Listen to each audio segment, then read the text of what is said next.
Hello guys, welcome to my channel. I'm Louise, a watercolor artist. So a little over a year ago, I was on sick leave for burnout.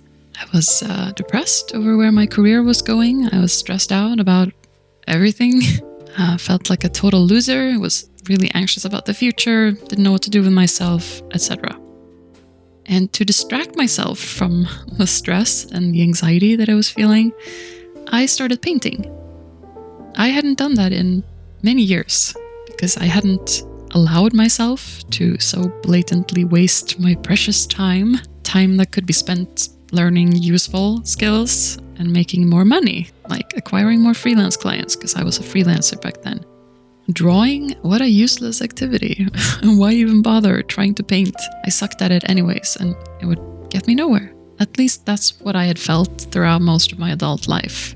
I've always enjoyed drawing and painting, especially as a kid and teenager.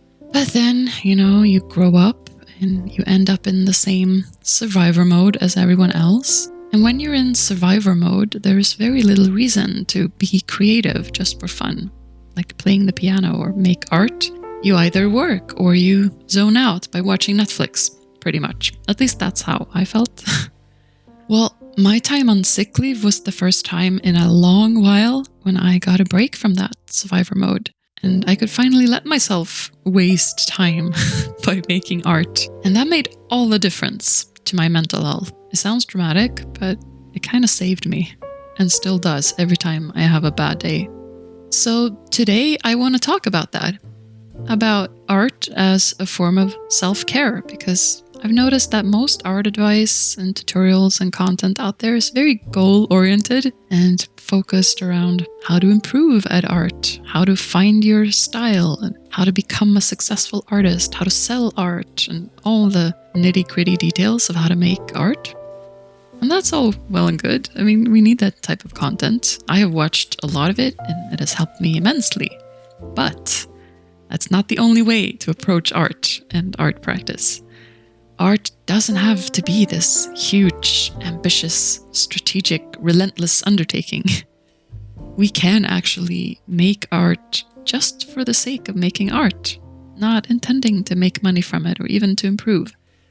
You can be a complete amateur artist with zero goals and ambitions for your art practice, and it could still give you so much in terms of relaxation and enjoyment and personal development. But how do you do it though?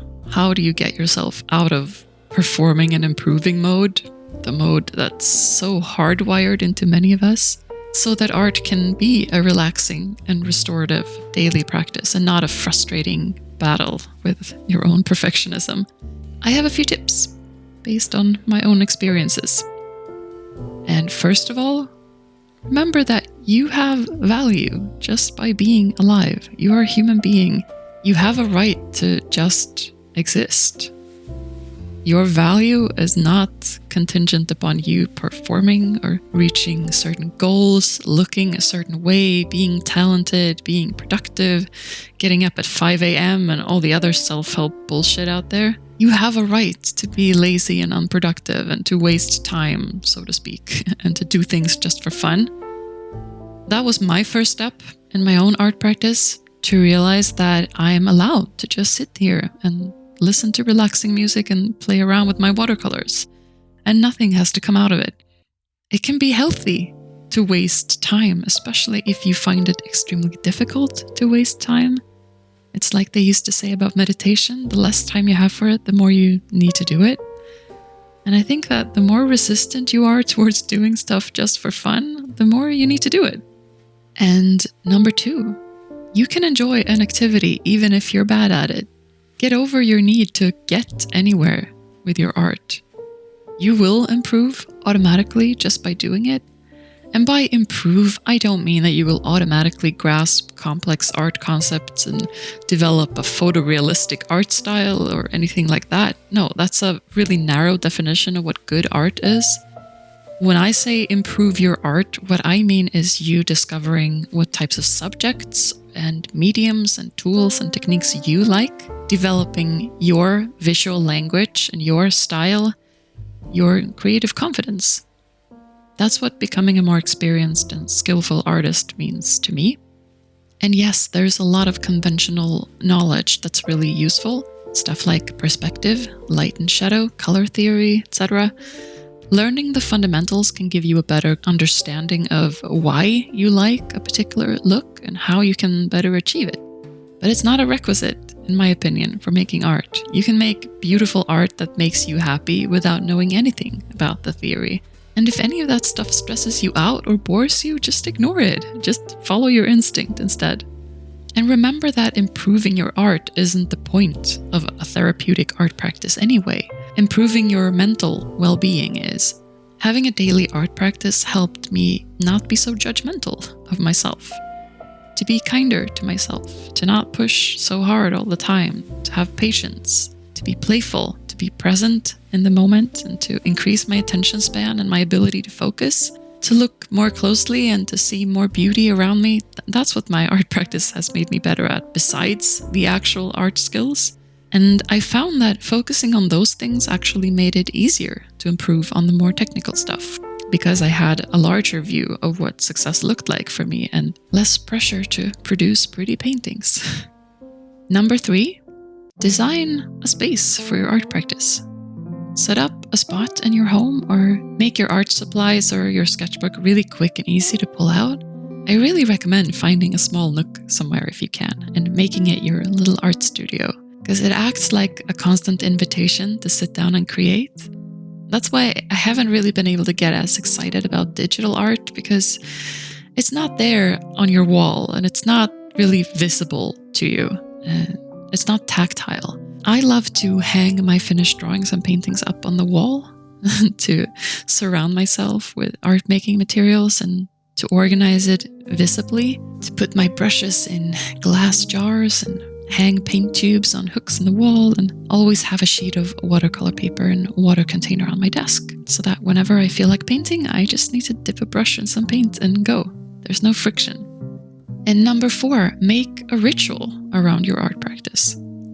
Choose a certain time of day or week that's dedicated only to making art, even if it's just 15 minutes before bed or an hour on Saturday morning, maybe. When you sit down to draw or paint, put on some relaxing music, light some candles, get something to drink, prepare some reference photos if you use those. Maybe ease yourself into your session with some warm-up sketches in your sketchbook where you can be just messy and loose. And focus on the feeling of drawing or painting, not so much on the outcome. I often crave just the feeling of putting a sharpened pencil to paper. I could draw anything, a simple shape with some shading, as long as I get to feel the friction of the pencil. And with watercolor, just filling up a big brush with lots of paint and making a shape with it, watching the paper soak up the water, watching the pigments spread and create texture. It doesn't even have to look like anything. It's just a form of meditation. Same goes for cross-hatching with a pen or pencil. It's just so satisfying, Focus on those feelings. Make art in a way that feels satisfying and feels calming. It helps you to not focus so much on performing or improving or judging yourself. And finally, don't feel any pressure to post what you make online. This one's insidious because I know how fun it can be to post artwork you're proud of on Instagram and get some likes and some feedback on it. It can feel so good that it becomes the primary reason for making art. And when posting stuff online is the primary reason we make art, it changes what we create and how we feel while creating. For me, sharing to Instagram was a lot of fun in the beginning. I didn't feel like it impacted my art practice in any way, but then it slowly crept up on me. Awareness of what types of art got the most likes, wanting more followers and more validation, an inability to paint anything without documenting it, and an anxiety around painting because I was documenting it to post online and I didn't want to mess it up. There's nothing wrong with sharing your art online, and if you like doing that, keep doing it. But be aware of how it makes you feel and how it influences your behavior. Maybe keep some parts of it secret and just for you. This is something I'm working on right now, and it's hard. It's really hard. Painting something and not filming it. What if it turns out great and then I can't make a video of it? It's almost like if I'm not showing it off online, then it doesn't exist. It didn't happen. What's up with that? Why can't I paint something just for fun and just for my own pleasure? I want to be able to do that, and I think it's important for all artists to have that, to maintain some kind of integrity in our art practice, to have a safe space where we're free to do anything. Let's all have a secret art stash, if only as a form of rebellion. All right, those are my tips. I hope they've inspired you to approach art in a more relaxed and relaxing way. And if you're a brand new artist and are just getting started with your practice, I have actually created a free mini course for you. It's called Kickstart Your Watercolor Practice, but it's really applicable to most art forms. How to get set up with your supplies and your workspace, how to design your practice, how to train, and how to improve. I'll put the link to that in the description. As always, thank you for spending time with me, and I'll see you in the next video.